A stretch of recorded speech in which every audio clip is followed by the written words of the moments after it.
Ayan guys, gagawa tayo ng merienda. Merienda na Muslim traditional food. Ayan guys. Meron akong nyog. Yung nyog na to guys, ito yung nyog na to, ayan. Matagal ko na to nailuto siya. Ayan, pero naka-freezer po yan siya para iwas masira. Ito yung nyog ay kinayod ko lang. And then, niluto ko siya sa brown sugar. Ayan. Matagal ito pinaluto sa dahan-dahan na apoy. Ayan. Matigas na siya kasi gawa na galing sa freezer. Kasi, pag sa labas mo siya, masisira ito. Ayan guys, niluto ko lang siya sa brown sugar. And then, last 2 minutes, naluto na siya. Nilagyan ko siya ng konting cornstarch.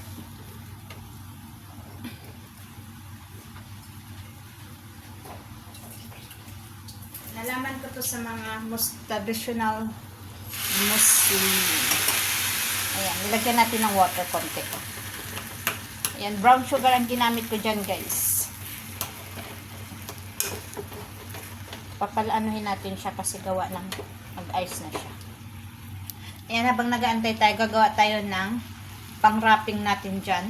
Ayan. Ayan siya guys, gagawa lang tayo ng 1 cup na all-purpose flour.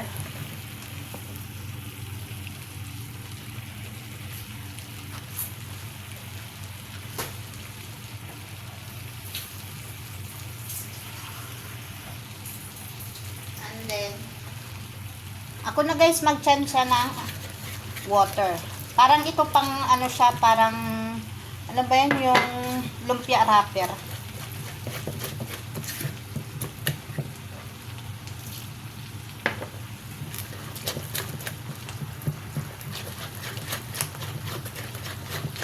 Kailangan yung pan na gagawin natin ay non-sticky para maganda ang kanyang forma.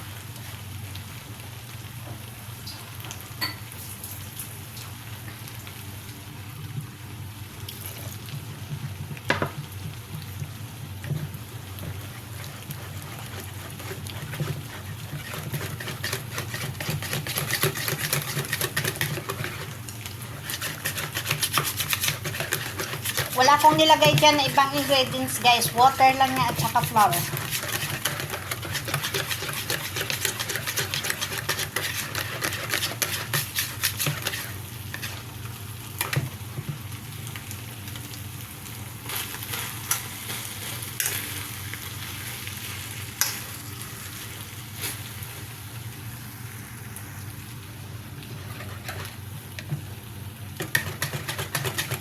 Dag tayo ng 1 water ulit.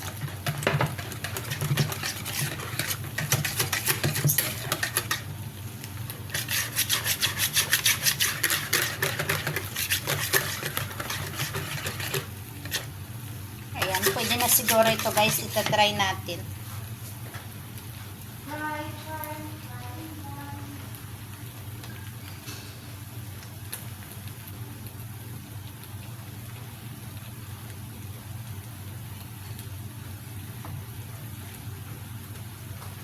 Yan guys, nagpapainit tayo ng ating pan. Ang ginamit ko na pan ay non-sticky para hindi siya guys dumikit. Pero para hindi din dumikit guys yung ating pan ay gagamit tayo ng oil. Ayan guys, yung ating pan mainit na.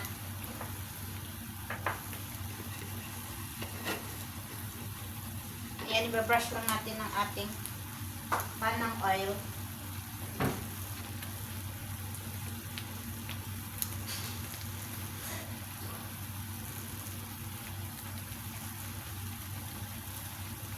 Ayan guys, mainit na. Tatry ko lang ito guys kasi first time ko talaga ito makaluto ng ganito. Ayan, tinuruan na ako ng anak ko guys. Ayan. Pero kailangan daw na manipis.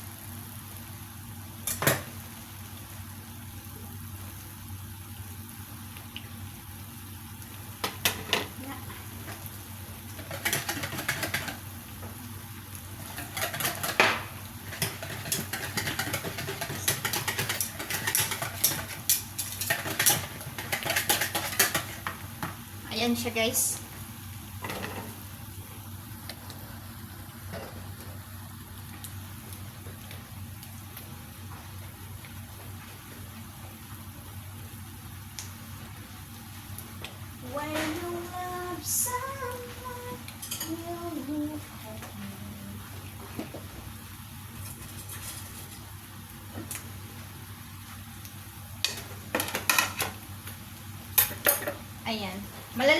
guys, pag okay na yan siya kasi mag-aalsa yung kanyang dough. Ayan. Ito na yung ating babalot dyan. Irarap natin ito dyan. Masarap ito. Basta nilagay ko lang siya guys. Niluto ko lang ito sa yung tubig din ng ng nyog. Hindi ko siya tinapon. Ito yung pinanglaga ko dito. Tapos nagdagdag lang din ako ng konting water. And then lagyan ko siya ng brown sugar. And then pag okay na luto na yung ating coconut, pwede na tayo mag-additional ng flour. Kunti lang.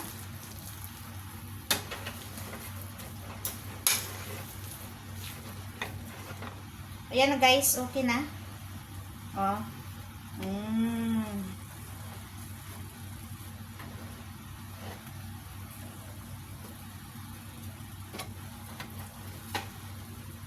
Ito na yung ating finished product. Ayan. Maglalagay tayo ulit.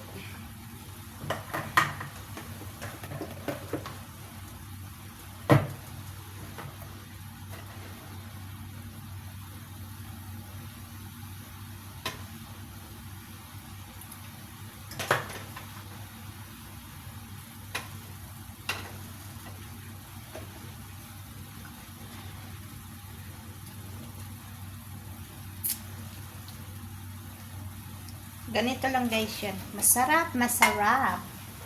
Masarap, masarap. Parang nagbabalot lang din tayo ng lumpia wrapper. Panghimagas. Yan na siya guys, oh. Ayan. Babalot lang natin. Tapos ready to eat na guys.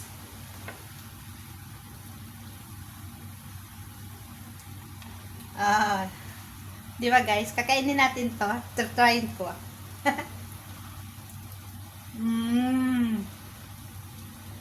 Masarap. Ayan, yung fresh na ginawa natin. Kinain na natin guys.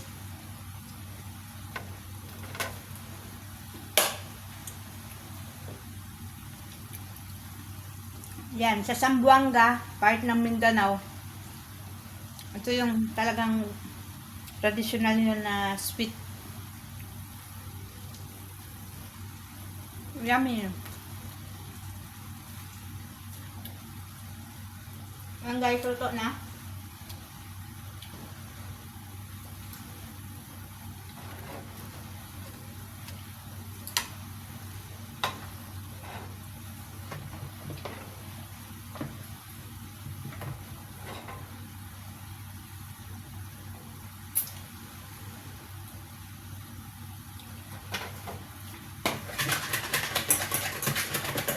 Kailangan guys yung ating dough ay ang ating walang bilog-bilog.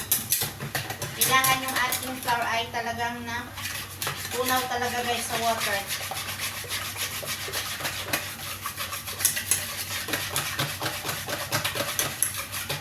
Water lang siya guys and flour. Wala nang iba akong nilagay dito.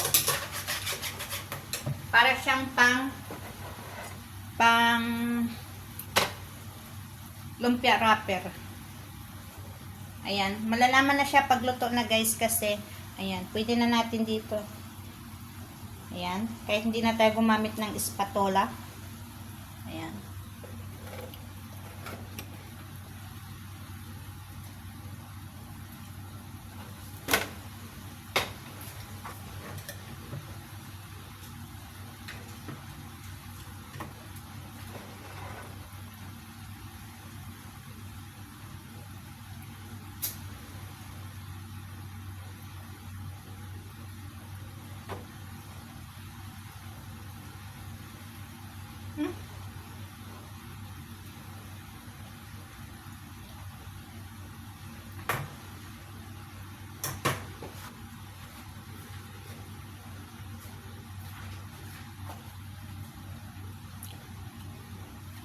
Ayan.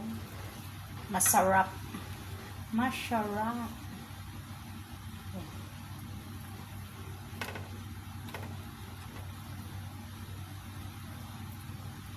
Dadalhin namin ito mamaya sa park.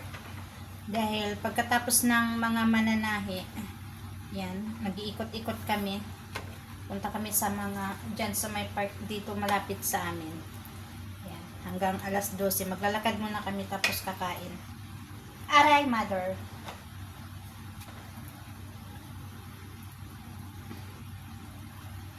Mas masarap to guys gawin pag yung coconut ay hindi siya masyadong matanda. Yung parang ano lang siya.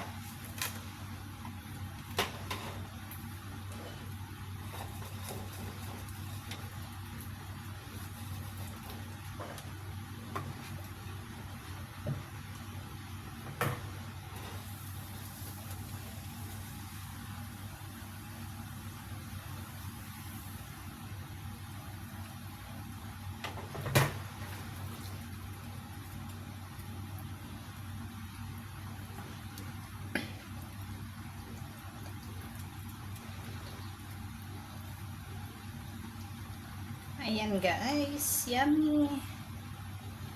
Di ba? Nakagawa na tayo guys ng ating pang merenda.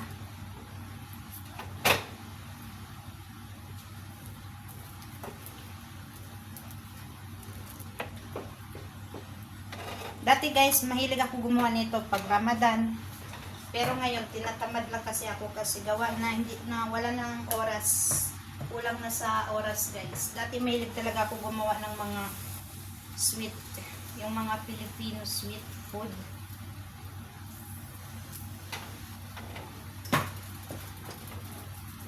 Di ba guys? Ayan. Ito yung babaunin namin mamaya with tea. Yummy!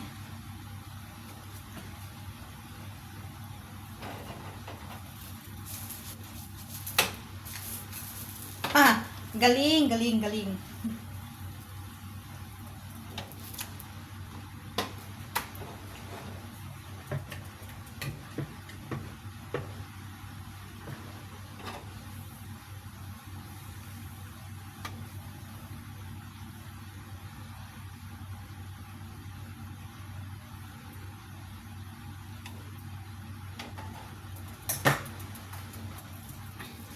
Ayan guys, baka sumobra yung ating oras.